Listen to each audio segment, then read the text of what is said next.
Good evening and welcome once again to another program of Issues in the News, where we discuss the important events that would have taken place in our country over the past week or so. And as is the norm, we always have a packed agenda to discuss.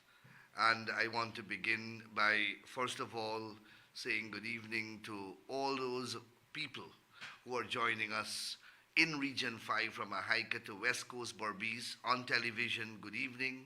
Those of you who are joining us on television on the east bank of the Berbice River from Mara all the way to New Amsterdam, good evening. And those of you who are joining us from New Amsterdam all the way to Crabwood Creek and Molson Creek on television, good evening and welcome once again to another program of Issues in the News. To our listeners and viewers who are joining us on Freedom Radio, welcome once again to another program of Issues in the News. And last but not least, to the tens of thousands of you who are joining us on Facebook Live across Guyana, the Caribbean, North America, Europe, Asia, and as far as Australia, New Zealand, welcome to another program of Issues in the News. And as is the norm, I said I would like to make this program interactive.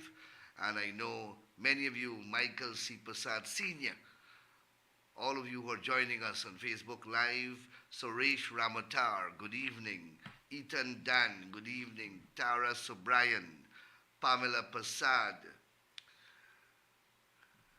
Parasuram Harinarayan, Vijay James, Sinclair, good evening and welcome to another program of Issues in the News. I want to read your views, I want to hear your views so that we can interact. Krish Ramlochan, welcome to another program of Issues in the News. Haral Paramlal is also watching, and we have audience joining us from across North America, across Guyana, and further afield. Welcome once again to another program of Issues in the News. I want to begin by informing you that today the Commission of Inquiry appointed by the President was formally established with the commissioners being sworn in at the office of the President by the learned Chief Magistrate of Guyana. Those commissioners, Stanley John, former Justice of Appeal, a Trinidadian, is appointed the chairman. Former Chancellor Carl Singh of Guyana is appointed a commissioner, and Mr. Godfrey Smith, a former Court of Appeal judge of the Eastern Caribbean Court of Appeal, who hails from Belize, is also a commissioner. So this is a very high-profile team comprising of outstanding jurists who would have distinguished themselves across the Caribbean. These are people of high international standing and reputation, and they would be conducting the inquiry. The terms of reference have been made public late this evening, and they invite an inquiry into certain events leading up to, connected with, and being part of the March 2nd, 2020 regional and general elections.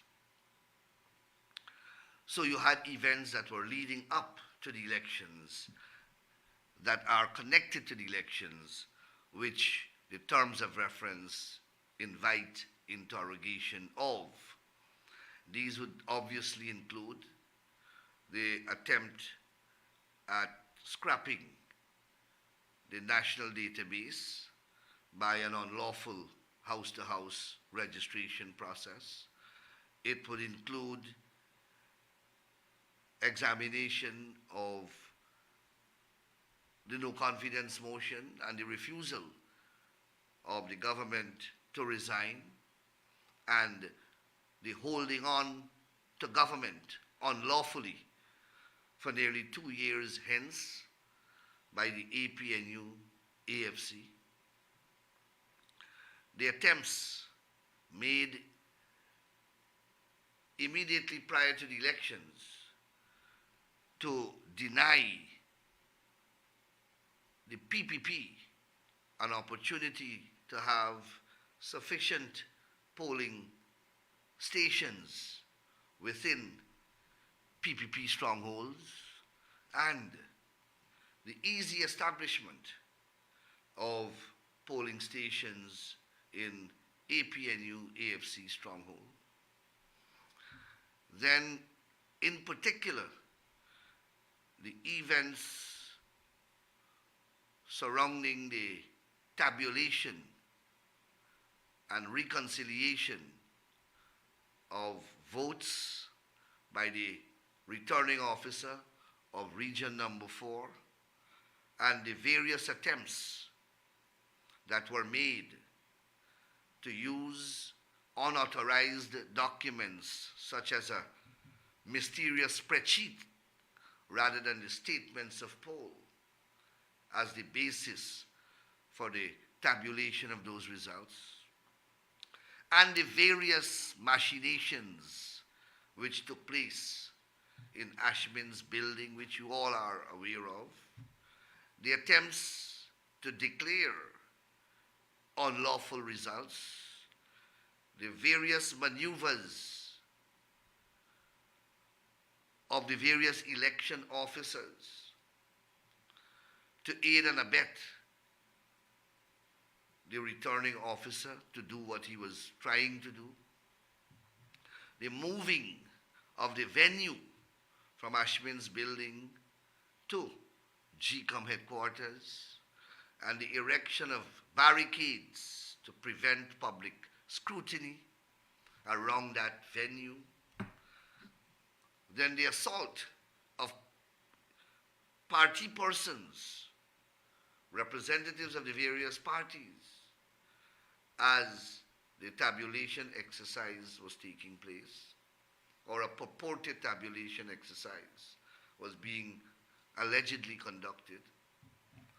The use of a bed sheet on a canvas and the posting of documents that no one was able to decipher, which they were informed were statements of poll, but no one could see the writing, and they were smudged and they were removed from the screen before any serious tabulation could have been done, and any serious examination of what was on the screen could have been done by the representatives of the party.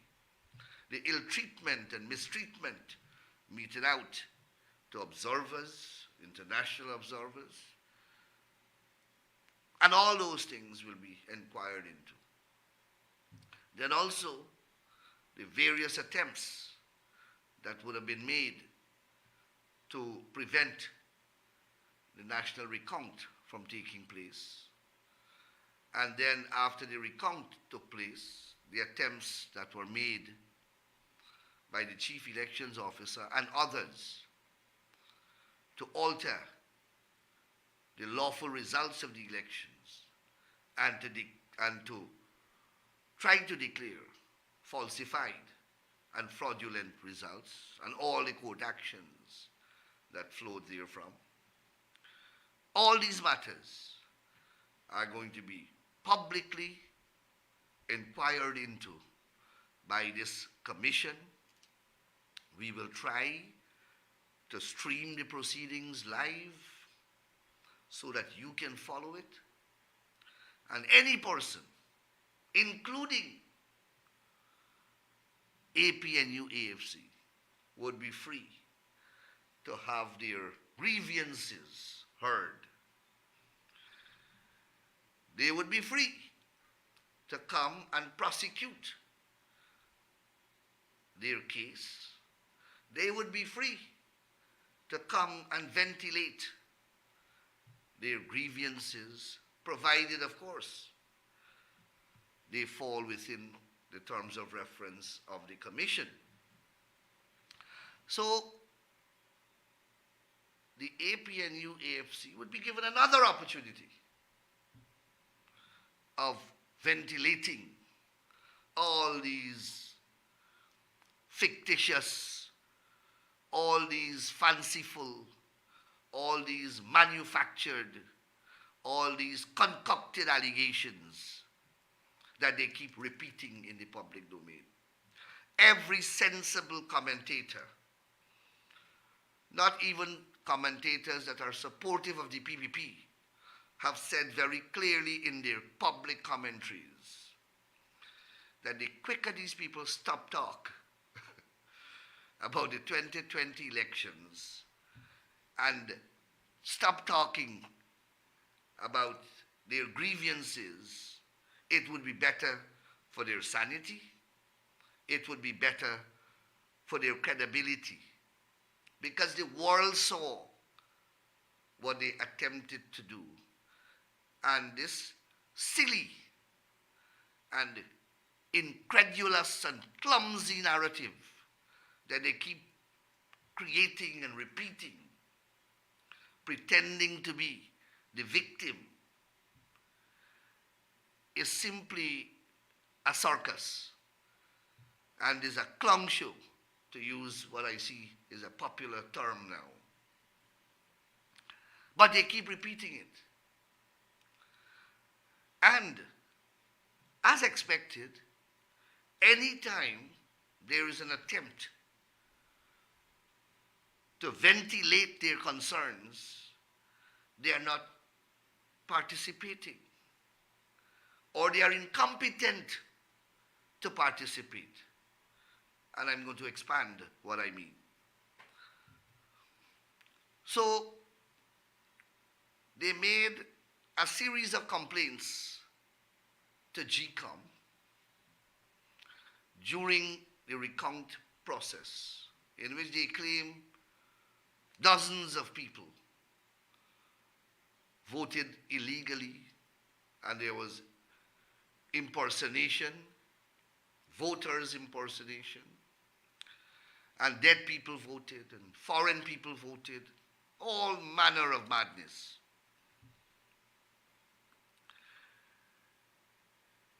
They were told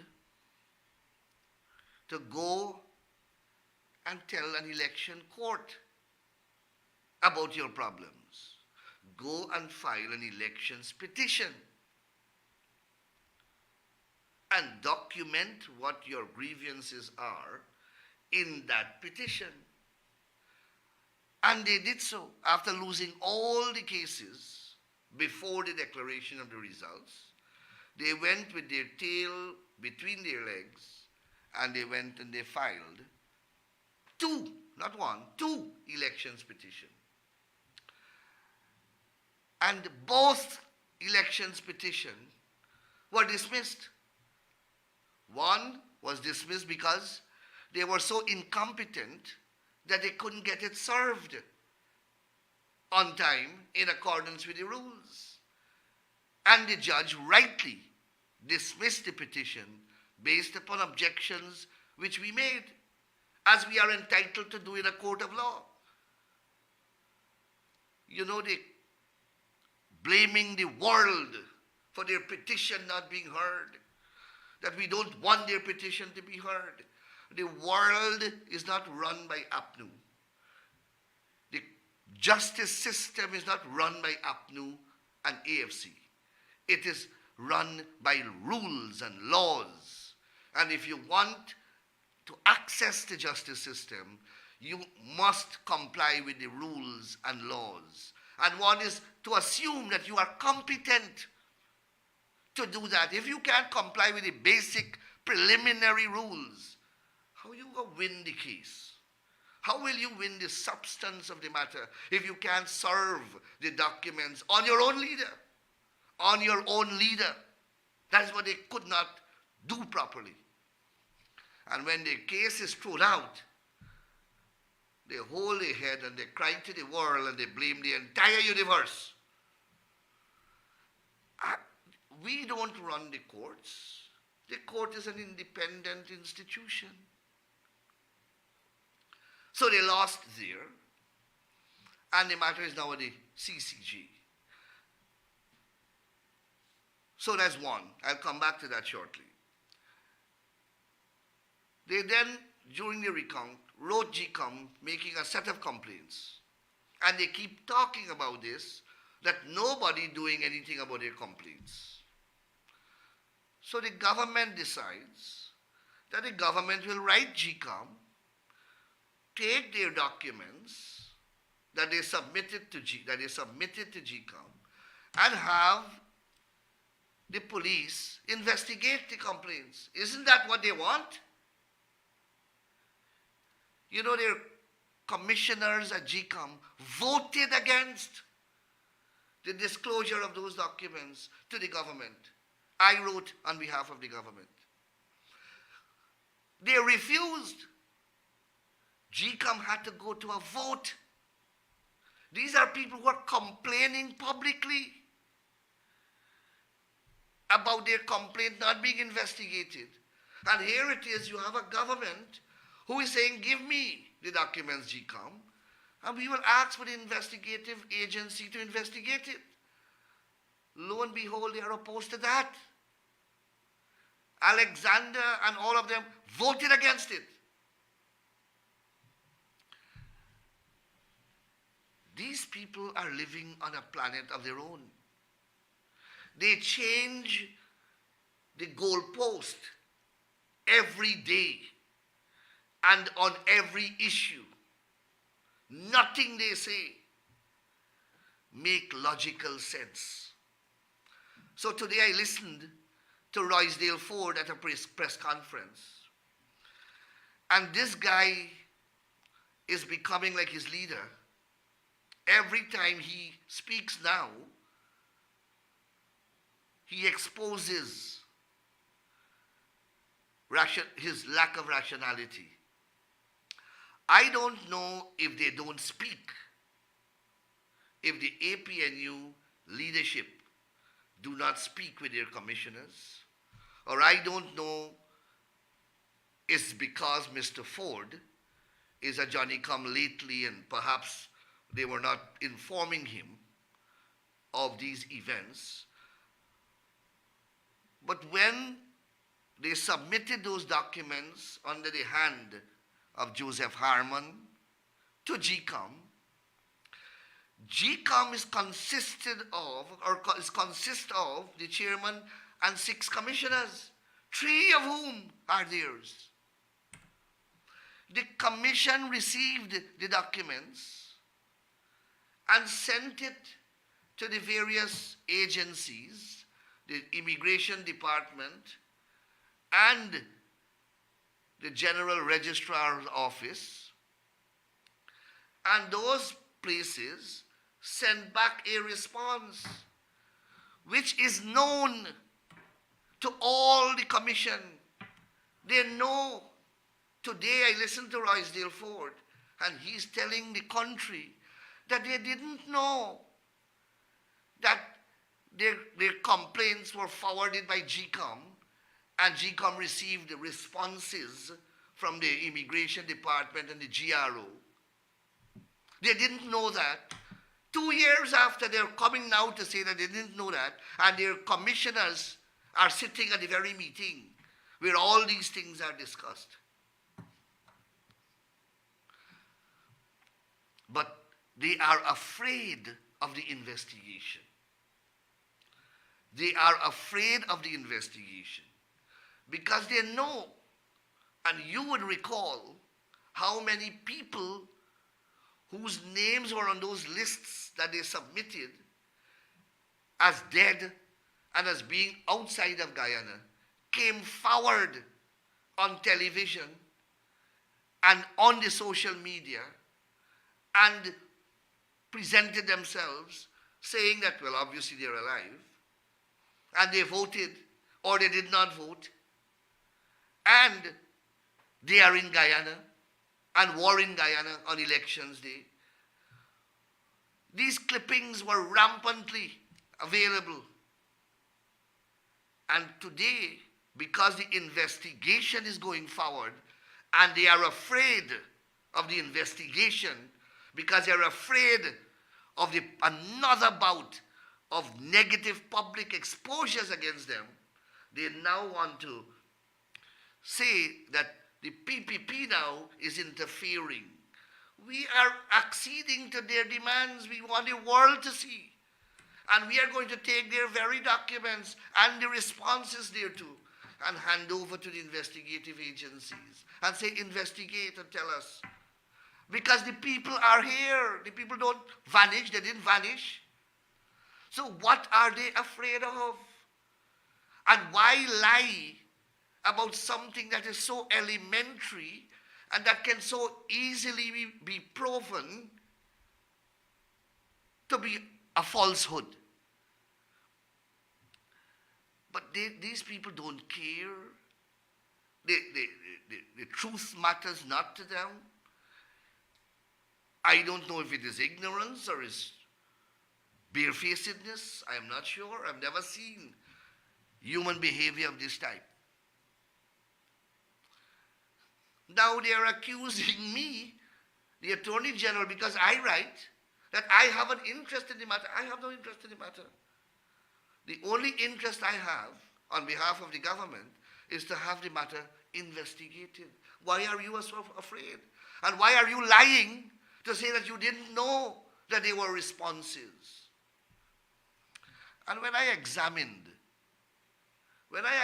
what they submitted, the total number of persons whom they claim were dead and not in Guyana, the totality of their complaint, let us assume for a moment that it was the truth. Let us assume that the allegations that they are making were true. It's a few hundred persons, not more than 500, not more than 500 persons when I went through the records. They lost the election by 15,000 votes. They lost the elections by 15,000 votes. But 300 would make a difference, 400 would make a difference. These people don't even think before they speak. And they spin this victimhood narrative that they are a victim of fraud. When they go to the court, they are so incompetent, their petition is dismissed. You can't even help them there. You set up a commission of inquiry to investigate it, they don't want to be part of it. You want to investigate what they are complaining about, they create another narrative. I am doing this so that the Guyanese people, sensible people, even those who voted for them, you must understand that you have to delink from this grouping. You must realize that. This is a hopeless, useless bunch. If you don't wish to support the PPP, find somebody else. You cannot be linked to this unhinged group. This is not a normal, rational, logical bunch of people. Nothing that they say, nothing that they do makes sense. And you know, once you're objective and dispassionate, you know what I am saying because you are hearing it. You are seeing it. You are hearing them. You are seeing them. And to you, also supporters of them, I am sure that they are not making sense. They are not making sense. I have looked up for some of these videos that were available, and I asked my operator to queue a couple of them up.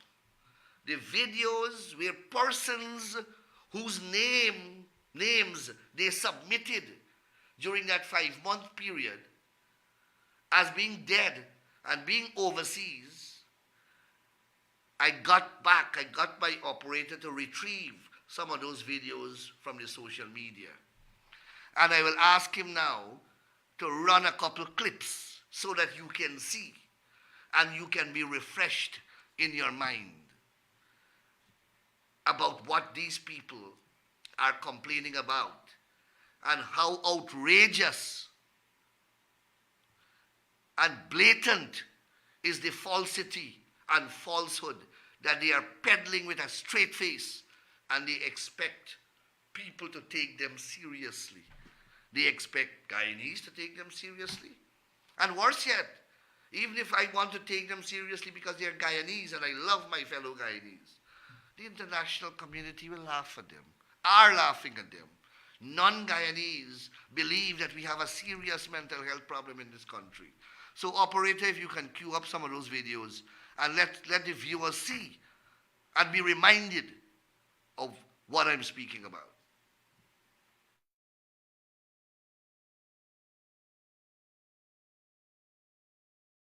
What is your name? Nandlall Ali. And your ID number is 167103841. Correct. And you would have been around on elections day? Yes. And you voted? Yes. Where did you vote? Right at the school at the back there. Covent Garden? Yes. So nobody could have possibly voted in your space? No. Me there right there for vote. Good news, good there? Okay. So his name is Sidney Douglas Jones. And your ID number is 146169107, right? That is your uncle? Yeah, right? Yeah. And you were around on elections day? You were around on elections day? Yes. And did you vote on elections day? Well, I didn't, yes. You're sure you vote on elections day? Yes, I go to Diamond. Oh, you're registered to vote in Diamond. Okay, but nobody would have voted in your space or... No. You voted? Okay, we just want to confirm that. That you were around, you voted, you weren't overseas or anything, and obviously you're alive and well. Alright, thank you very much. So your name is Karishma Kimberly Ratnam. Yeah. And your ID number is 144938468, right? And were you around on elections day? Yeah. And you voted? Yeah. Where did you vote? Covent Garden Primary School. There's no way possible you were elsewhere and somebody voted for you. No. You voted for yourself. Yeah. Thank you very much. Yeah.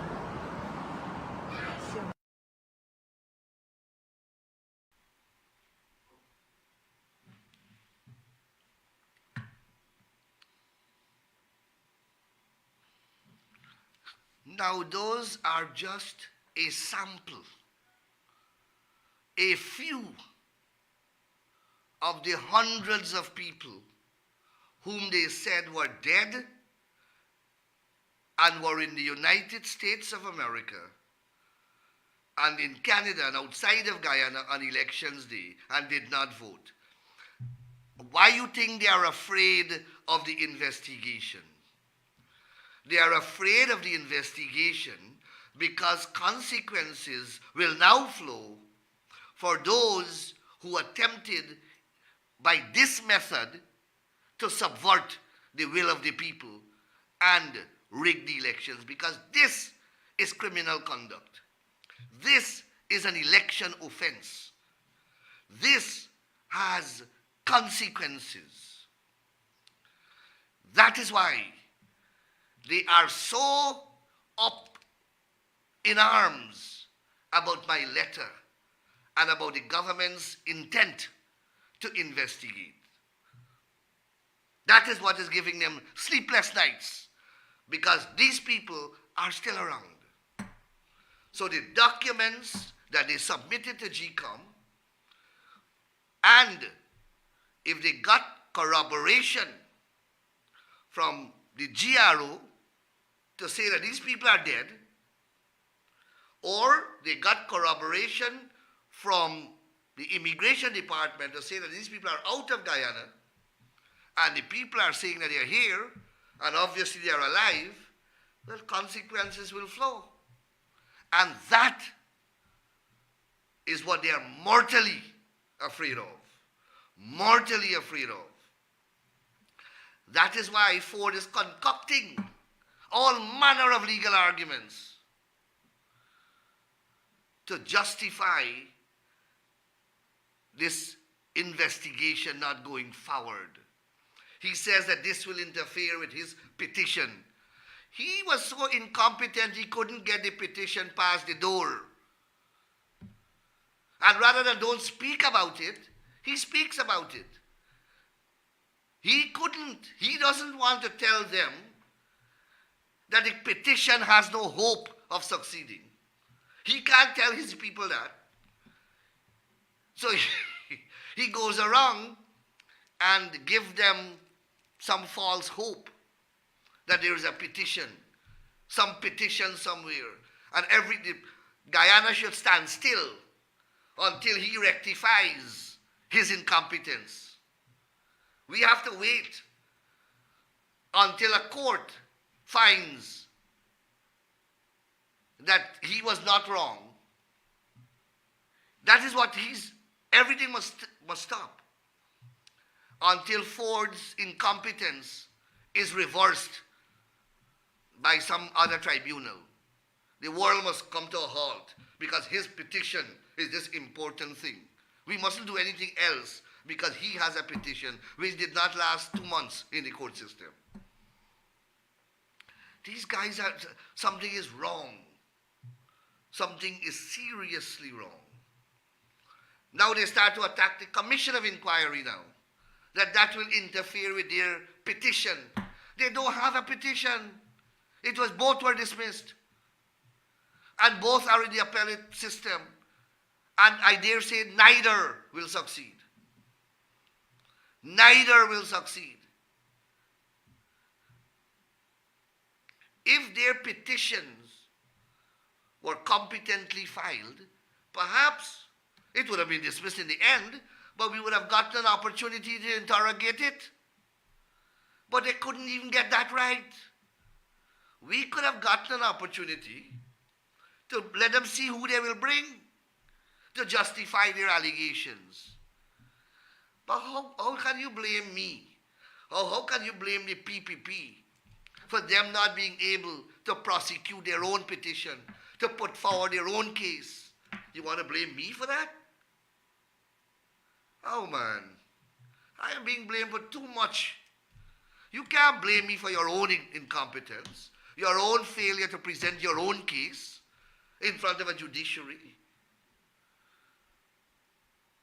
That is what they want to do. Sometimes when I reflect upon these people, all I can do is smile. There is nothing else. But I know that this argument that they are peddling, it's now coming to an end. Because the Commission of Inquiry, you have the criminal charges that are pending, you have, well, whatever their petition is worth, and now you have this investigation. So I don't know how far and how much they will hide. They must be caught somewhere in all these investigative inquiries. Recall they went to the court how many times during the 5 months? And on every occasion, they were chased out. It's not that they were not going, they're going. They went to the recount, the CARICOM recount team that they appointed, that they said is the most appropriate interlocutor. They chose the CARICOM team. They chased away Carter Center. They chased away the Commonwealth. They chased away the OAS. And they said they want the CARICOM team. And the CARICOM team listened to them and examined their documents and then chased them out. that their allegations lacked credibility, that they were concocted and fabricated, and they did not bring the evidence to establish any of the wild, reckless allegations that they were making. But they continue to sing this song. So it's part of my function, unfortunately, to deal with it every time it arises, and I will continue to do so. So on that note, let me inform you that yesterday, Monday, the trial begun in the case filed by Christopher Jones and Norris Witter, in which they challenged the NRF Act, the Natural Resource Fund Act. And this relates to the 29th of December fiasco in the National Assembly. So my friend Ramjatan took the stand, and I had him for a good few hours, and he answered, I don't think he had much of a choice. We have a video. They behaved like hooligans. Their behavior was an exhibition in vulgarity. They behaved in the most raucous way. They behaved in the most disorganized and disorderly way. They defied the rulings of the speaker repeatedly. They left their seats when they were not permitted to do so. They marched and they danced and they chanted in the well of the parliament, a prohibited place. They blew whistles. They were whining and gyrating as Ashley Singh was speaking. We have all on camera. What can poor Ramjatan say when he goes into the witness box, other than answer all the questions in the way that I would like him to answer it? He didn't have a choice, poor fellow. So he gave all the answers, which I don't think he could have answered in a different way. And that is part. Ramjatan was the only one who did not misbehave. And if Ramjatan was the only one that did not misbehave, what is wrong with your brain for you to bring that man as your witness? These guys, I don't know. That's what I'm saying to you. I work every day. I see these things, perhaps in a close-up way that many people are not seeing it. You have one man who is not on the camera, who, for whatever reason, stood in his seat. And you have the rest of the parliament dancing and whining and gyrating and breaking mace and shouting and blowing whistles. And you're not bringing them who will want to defend themselves. You're bringing the one man who didn't do any wrong to speak about the day's proceedings. What you think he will say? You think he's going to implicate himself innocently in something that he didn't do? Is it not simple common sense? But that is the witness that they call. When they lose the case now, they may very well begin to beat Ramjatan. Wait and see, let's see. They may very well begin to penalize Ramjatan, saying that he sold out the case. But Christopher Jones is also a witness. So he will come. And he will not do any better or any worse than what Ramjatan did. Imagine they broke the mace and then goes to the court to say that the mace was not in place and therefore the law was illegally passed. As if someone came from outer space and broke the mace. when I say these things and I hear them aloud, if somebody tell me these things, I wouldn't believe it. That these things are actually happening. These guys broke the mace, and then run to the court and say, you know what? There was no mace, so the law is not properly passed. Not that the mace is important for lawmaking, in any event, as a matter of law. And any bicycle bell lawyer ought to know that.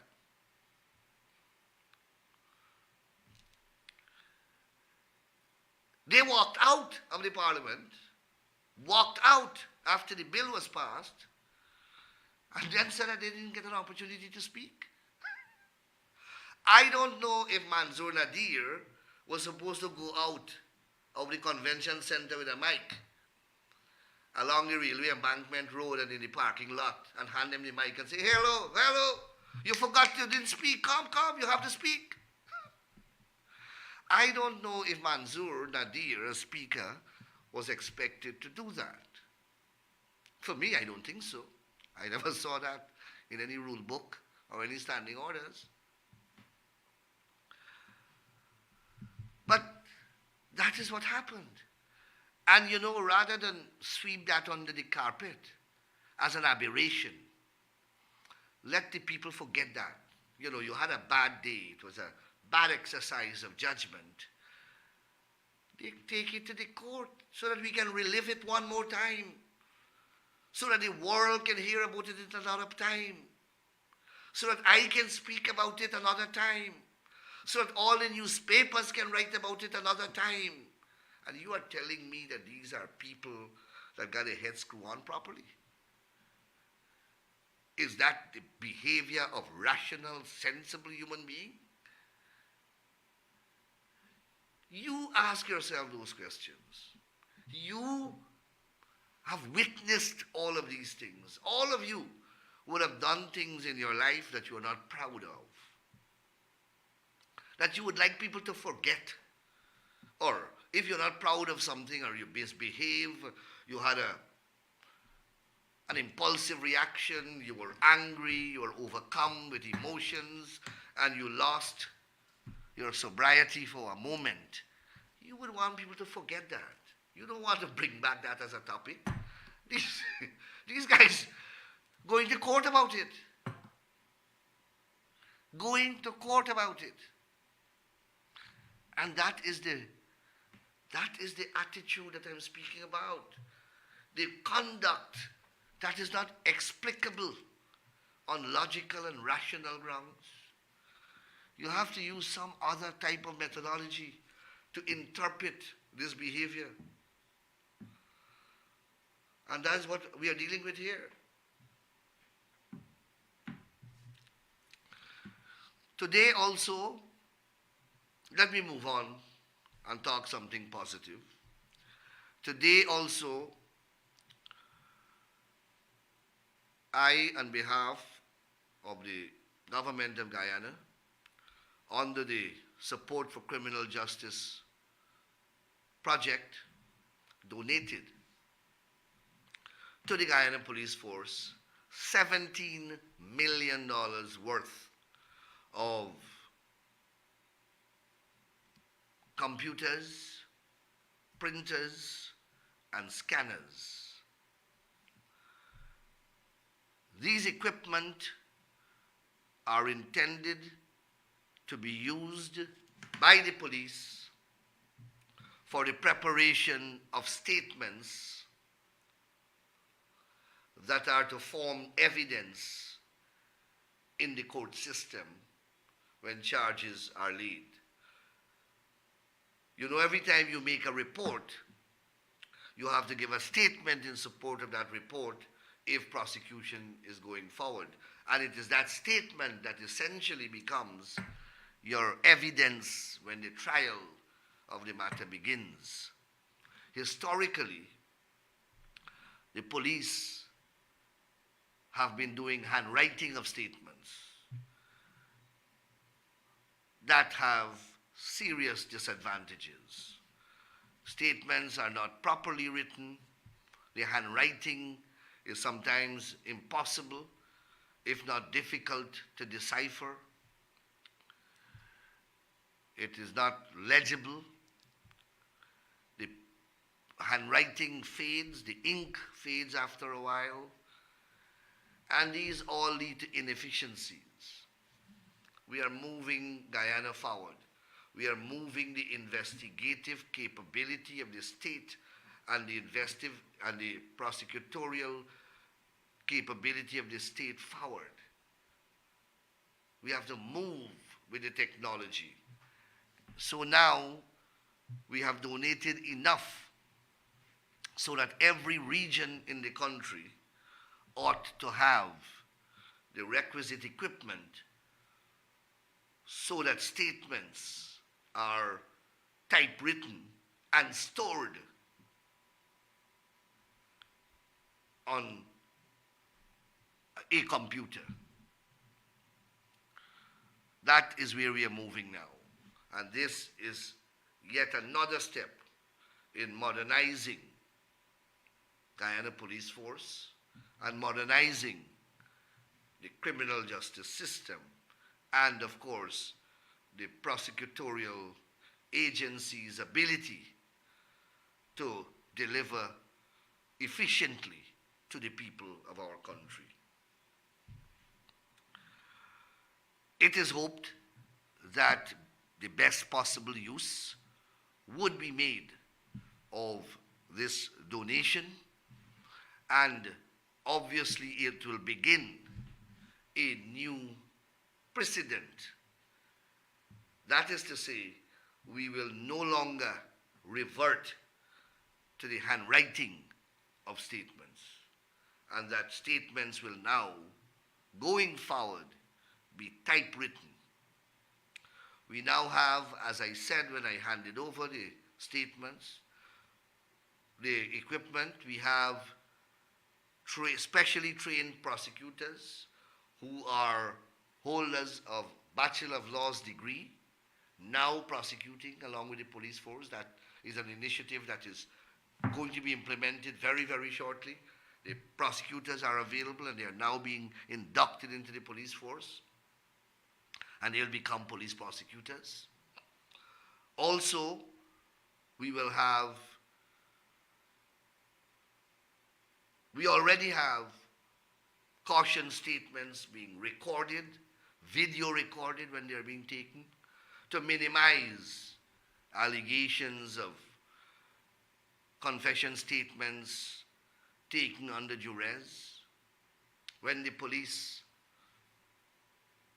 seeks, or the prosecution seeks to tender these statements, and there is an allegation of force and duress being used, you have now video evidence that can be used to assist a court in determining whether or not threats and inducements and force and duress was used to get that statement.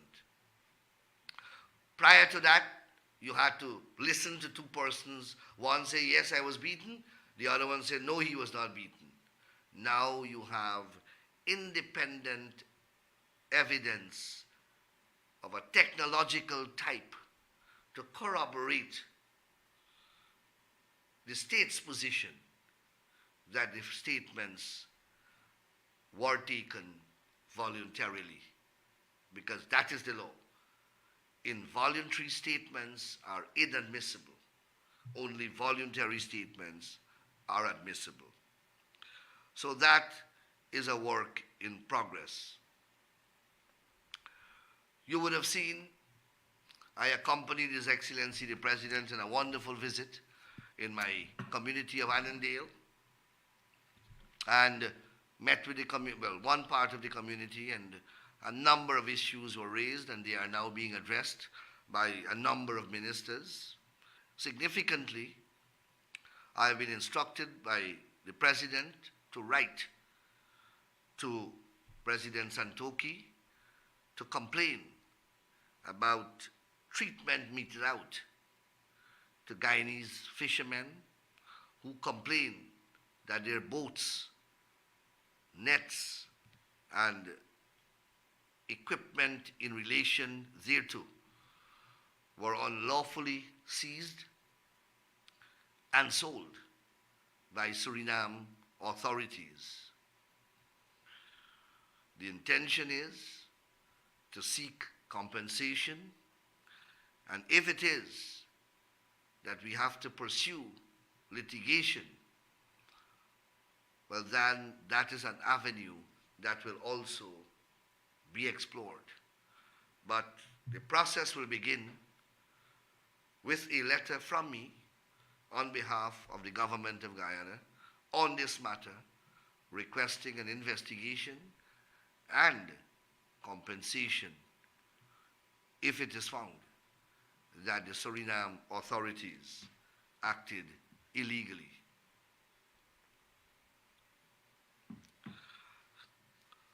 So that will be done very shortly.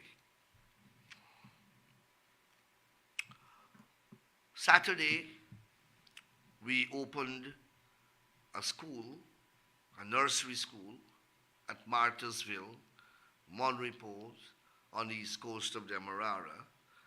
And I took the opportunity, beautiful school, first of all, and I took the opportunity of reflecting on how we are transforming this country. Martyrsville 30 years ago used to be rice fields, cow pastures, and today Martyrsville has some of the most modern houses. Some can be described as mansions. It has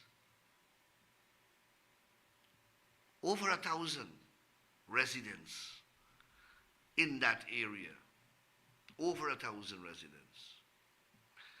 And just 25 years ago, it was abandoned lands. Cows used to graze there.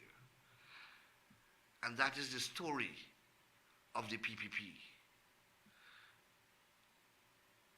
You have paved roads, concrete drains, electricity, potable water, and you're speaking about 1.5 miles of houses, all done over the last 25 years. And the scheme is expanding even more because there's another phase of the scheme that is currently under construction. That is what we are doing for Guyana, and we are doing it in every community. Of course, the racist will hear me speak about Martyrsville, and they will say I'm not speaking about the other areas.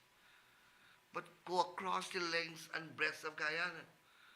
We are building across this country. I spoke about an 8 million water treatment plant in Bachelor's Adventure. I spoke about another water treatment plant at Buxton Falls.